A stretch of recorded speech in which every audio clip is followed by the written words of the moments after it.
Assalamualaikum warahmatullahi wabarakatuh. Selamat datang di Keluarga Misteri. Kali ini saya akan menceritakan sebuah kisah pengalaman horor tentang pendakian gunung yang ditulis oleh Aiswinanda yang berjudul 2 Hari Tersesat Dalam Dekapan Semeru.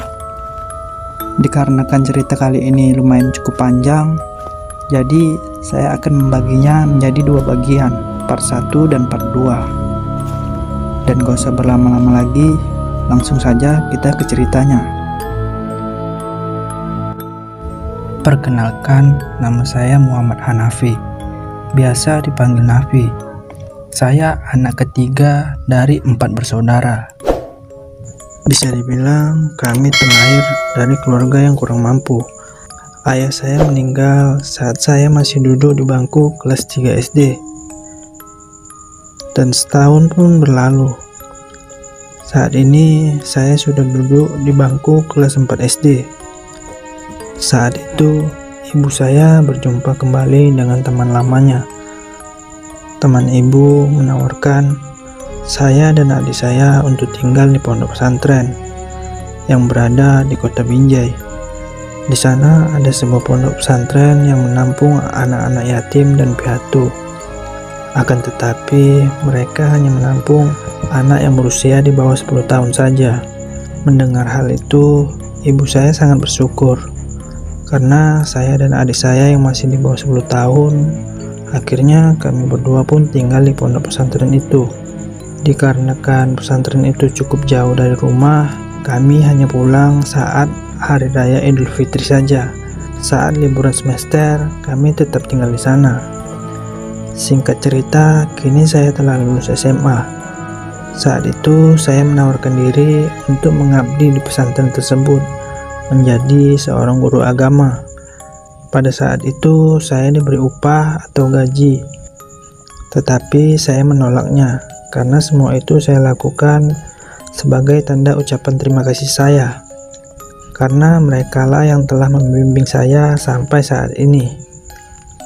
Tak terasa setahun pun berlalu.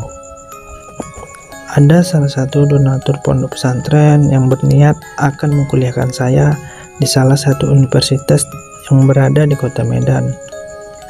Kini akhirnya saya pun diterima menjadi mahasiswa baru di sana. Saat pertama kali saya masuk kuliah, saya langsung mendapatkan teman baik yang bernama Agus. Seminggu pun berlalu. Seperti biasanya, hari-hari saya selalu ditemani oleh si Agus.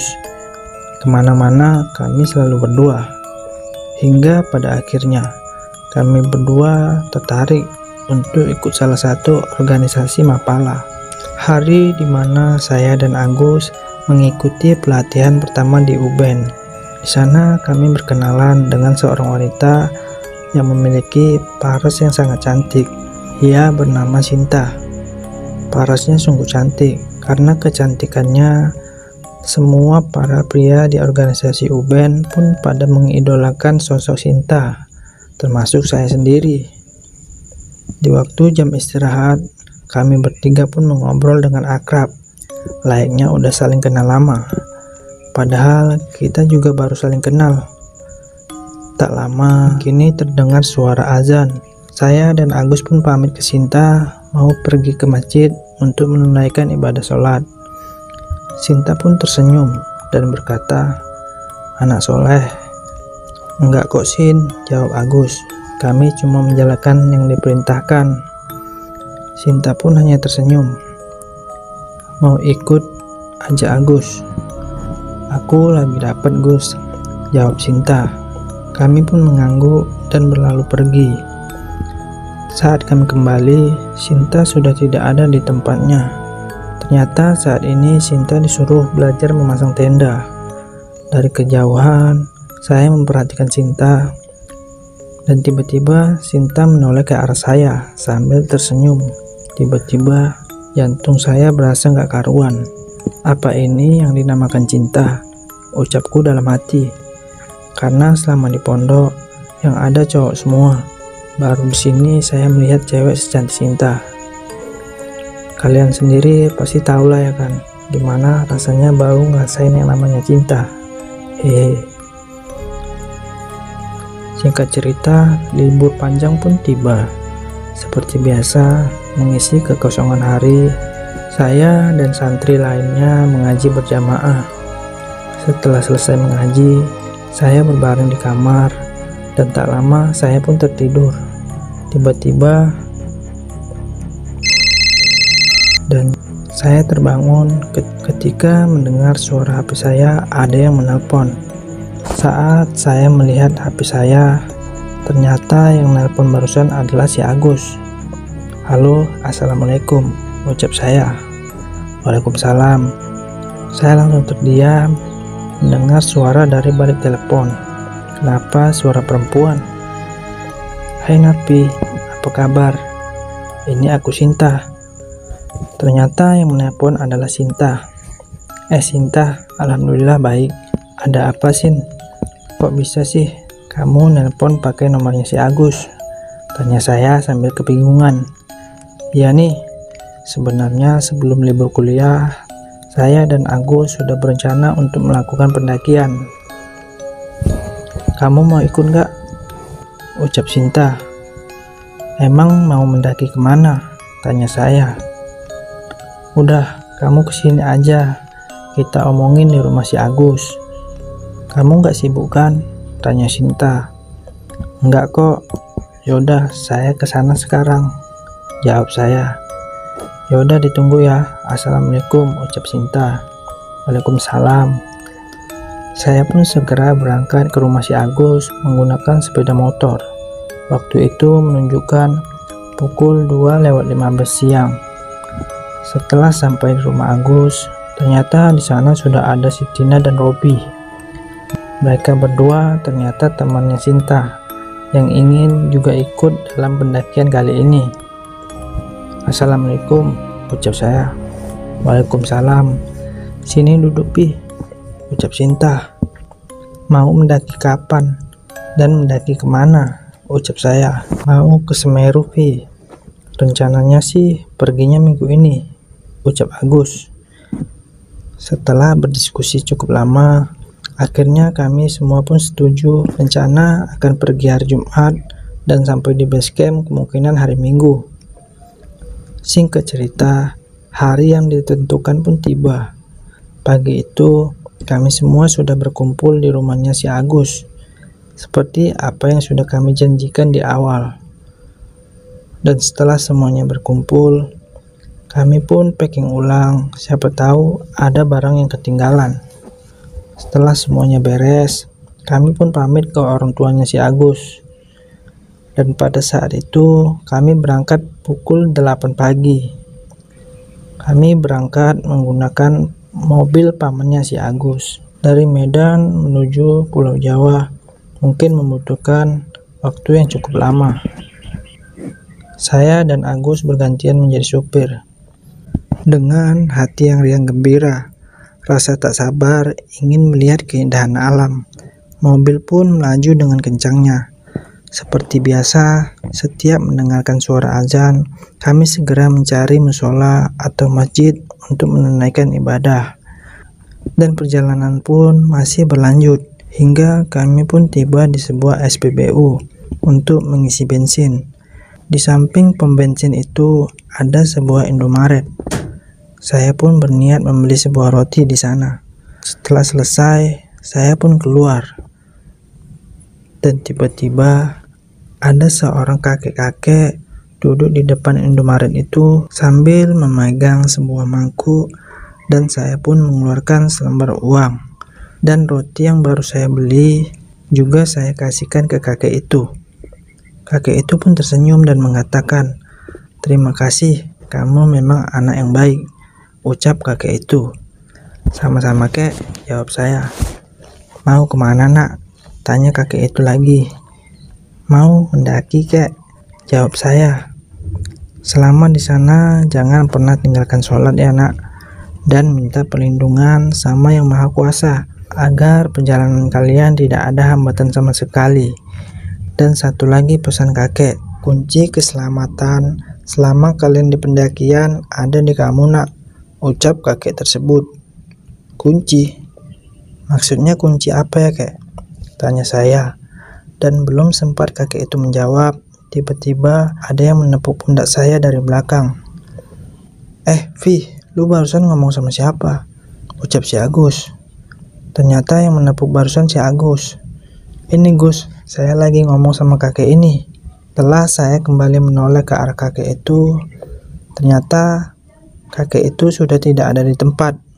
Kakek siapa? Tanya si Agus. Saya pun terdiam sejenak.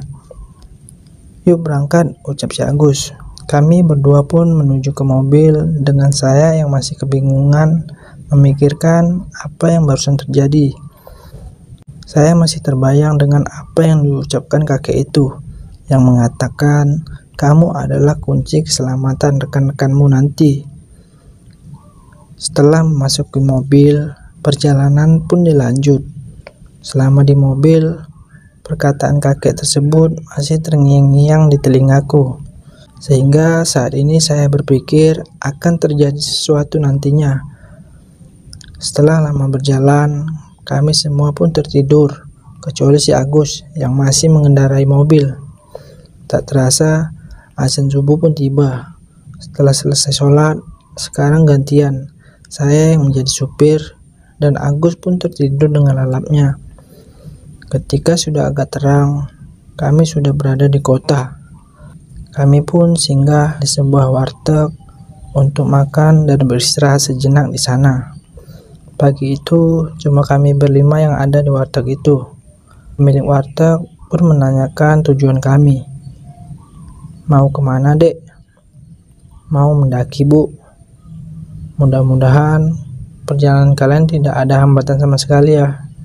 Dan jangan lupa selalu berdoa dan selalu meminta perlindungan sama Yang Maha Kuasa, ucap ibu pemilik warteg. Dan satu lagi, kunci keselamatan kalian ada di kamu, Nak Nafi. Sontak saya pun kaget mendengar ucapan itu lagi, yang sama seperti apa yang dikatakan kakek sebelumnya. Dan ibu itu kok bisa tahu nama saya ya? Situ saya bertanya-tanya dalam hati dengan apa yang sudah terjadi. Begitu saya mau bertanya, tiba-tiba Agus meminta untuk melanjutkan perjalanan. Dan setelah pamit ke pemilik warung, perjalanan pun dilanjut. Singkat cerita, waktu menunjukkan pukul 11 malam. Kami sudah memasuki kawasan perkampungan dan melewati banyak persawahan yang menandakan tak jauh lagi kami akan segera tiba di base camp. Sekitar 1 jam kemudian, sampailah kami di base camp Gunung Semeru. Dan karena waktu itu menunjukkan jam setengah 1 malam, kami memutuskan untuk bermalam di base camp dan memulai pendakian esok hari. Setelah memasak air, kami berlima menyeduh kopi hitam yang rasanya sangat nikmat, dikarenakan angin malam yang berhembus rasa dingin hingga menusuk tulang. Setelah itu, tanpa banyak mengobrol, kami semua pun tertidur dengan lelapnya. Dan tak lupa saya menyalakan alarm agar tidak ketiduran ketika azan subuh berkumandang. Saya pun terbangun saat mendengar suara alarm dari handphone saya. Saya dan Agus tak lupa segera menunaikan ibadah sholat.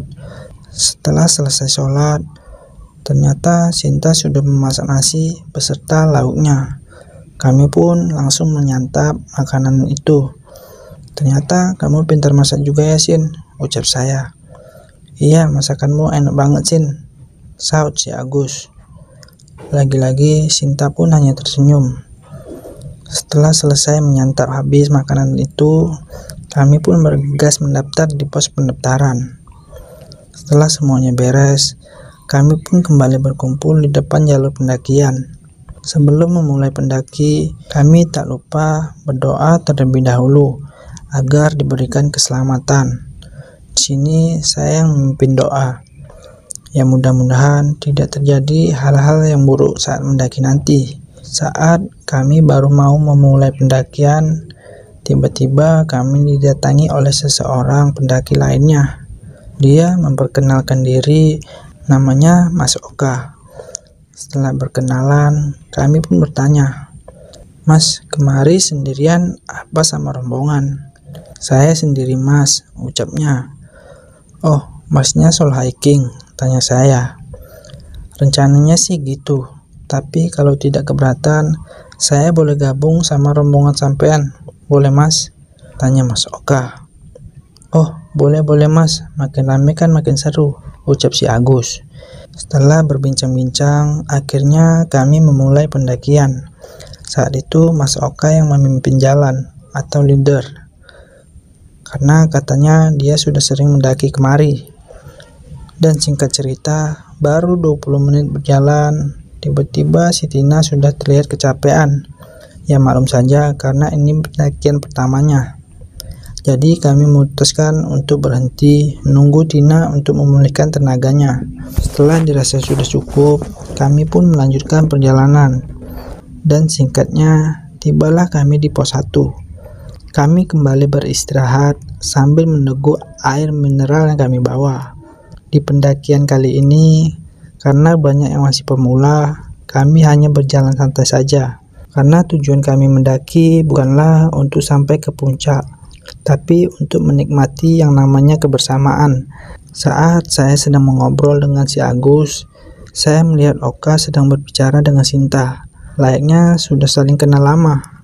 Lama-kelamaan, saya perhatikan si Oka kayak ngasih perhatian lebih gitu. Sebenarnya sih itu hal yang biasa, tapi entah kenapa. Padahal saya tidak ada hubungan apa-apa dengan Sinta, tapi kok saya jadi ilfil gitu ya liatnya. Apa ini yang dinamakan cemburu, pikir saya. Tapi di sini saya berusaha untuk membuang perasaan itu, karena tujuan kami yang tak lain adalah kebersamaan. Vi, kok bengong? Lu lagi mikirin apa? Ketika di gunung, kita nggak boleh banyak melamun, ucap si Agus.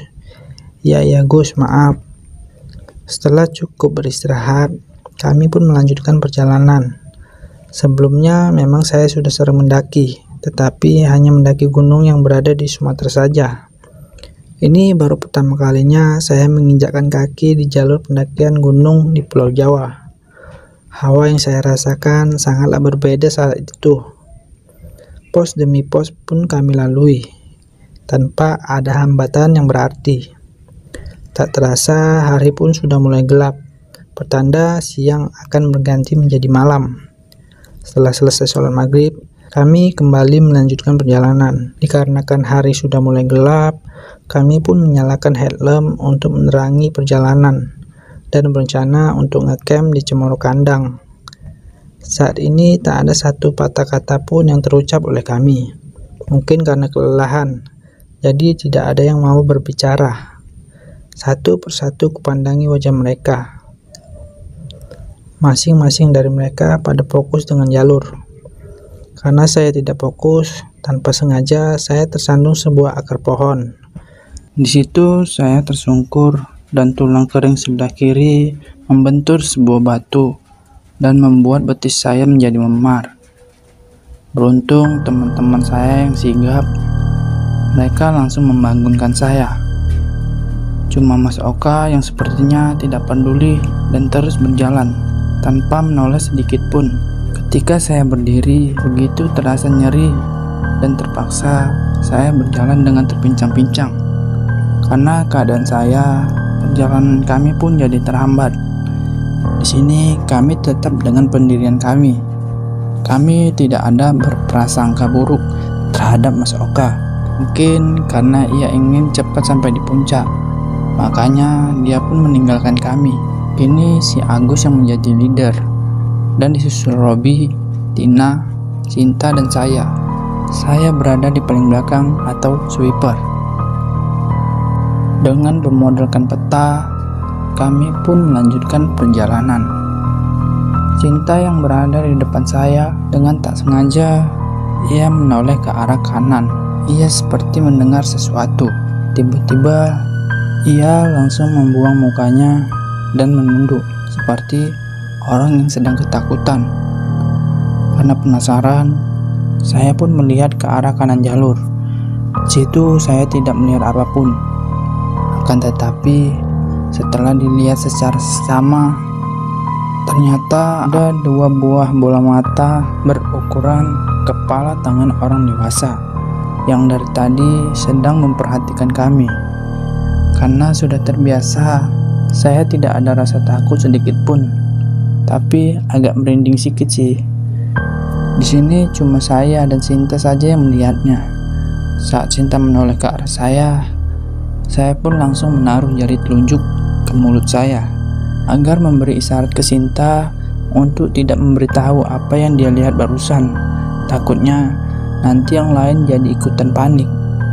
Setelah lama berjalan, kedua bola mata itu tak henti-hentinya mengikuti kemana langkah kaki kami. Akhirnya sampailah kami di Cemoro Kandang. Ketika saya sedang melihat sekeliling dan ternyata bola mata yang dari tadi mengikuti kami sekarang sudah menghilang, perasaan saya pun mulai lega. Di sini tak ada tenda para pendaki lain.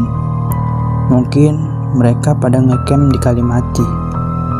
Kami pun menarik napas dan beristirahat sejenak. Setelah itu baru kami mulai memasang tenda dan yang anak ceweknya mulai memasang mie instan. Setelah tenda selesai, kami pun melahap mie instan itu. Udara yang sejuk begini memang pas untuk makan mie instan yang masih panas-panasnya. Dan setelah selesai makan, Tina dan Sinta pun pamit untuk tidur duluan. Mereka pun segera masuk ke dalam tenda. Saya, Robi, dan Agus masih duduk di depan buat berjaga-jaga sambil ngobrol dan ditemani secangkir kopi. Ketika sedang asing ngobrol, tiba-tiba dari bawah jalur terdengar suara langkah kaki. Coba kalian dengar, kayak ada suara langkah kaki, ucap si Agus. Iya dengar, mungkin suara langkah kaki pendaki lain. Siapa tahu mereka ingin ngecamp di sini juga. Kan kita jadi ada temannya, ucap saya. Dan beberapa menit kemudian, samar-samar terlihat seorang pendaki sedang menuju ke arah kami. Pendaki itu ternyata sendirian. Setelah cukup lumayan dekat, dilihat dari gayanya kok seperti tidak asing di mata saya. Dan ternyata memang benar, pendaki itu adalah Mas Oka. Mas Oka pun menghampiri kami dengan wajah yang datar, dan sifatnya seketika berubah. Yang awalnya ia banyak omong, kini ia hanya diam saja. Mas, sampean habis dari mana? Tanya Agus. Mas Oka pun hanya diam saja. Mas, kenapa mukanya kok pucat gitu? Ucap saya. Gak apa-apa, saya cuma kelelahan, ucap Mas Oka. Di sini kami pun tidak mau bertanya apa-apa lagi, karena sifat manusia bisa berubah kalau sedang kelelahan. Dan tak lama, Mas Oka ingin buang air kecil, dan ia minta ditemani oleh si Robi. Dan Robi pun ikut dengan Mas Oka. Mereka menuju ke arah sebuah pohon yang cukup besar. Saya dan Agus menunggu mereka di tenda sambil berjaga. Saat itu saya masih melihat Robi yang menunggu Mas Oka. Saya dan Agus kembali mengobrol. Dan setelah saya menoleh lagi ke arah mereka, ternyata mereka sudah tidak ada. Loh, mana mereka? Ucap Agus. Tadi di situ kalau nggak salah, ucap saya. Di sini kami berusaha untuk tetap tenang dan masih tetap di posisi sambil menunggu mereka. Setelah menunggu cukup lama, mereka masih belum juga kembali. Tiba-tiba rasa kegelisahan pun mulai merasuki pikiran saya saat itu. Dan di sini saya ingin mencari mereka sendirian dan menyuruh Agus untuk berjaga di tenda. Ketika ingin mencari mereka, tiba-tiba terdengar dari atas jalur ada suara langkah kaki yang ternyata adalah Mas Oka dengan keadaan yang kotor. Loh, kok sendirian Mas? Robi kemana? Tanya Agus. Robi? Maksudnya? Tanya Mas Oka kebingungan. Tadi itu kan Mas Oka minta ditemani buang air kecil, ucap si Agus. Kalian jangan bercanda, saya waktu di pos 5 tadi, saya kurang fokus dan tersandung sebuah akar pohon dan terguling-guling hingga hampir jatuh ke dalam jurang. Saat saya meminta tolong kepada kalian, kalian hanya terus berjalan dan tak menghiraukan saya, ucap Mas Oka. Sontak, saya dan Agus terkejut mendengarnya, seakan tak percaya dengan apa yang diucapkan oleh Mas Oka. Karena jelas-jelas kami tadi melihat Mas Oka pergi dengan si Robi. Akan tetapi ia terus meyakinkan kami dan dia terlihat bersungguh-sungguh dengan ucapannya. Saya pun berusaha bangkit, dan karena kaki saya terasa nyeri, saya menggosoknya dengan balsam. Setelah agak lumayan, saya pun berusaha menyusul kalian, ucap Mas Oka. Selama di jalan, saya hanya sendirian dan tak pernah berpas-pasan atau berselisih dengan pendaki lain. Dan saya masih terus mencoba mencari-cari kalian, tapi tidak ketemu. Dan setelah mutar-mutar, saat saya mau turun, saya melihat ada sebuah tenda. Ternyata itu kalian, makanya ini saya menghampiri kalian. Baru ini saya bertemu kalian lagi, ucap Mas Oka.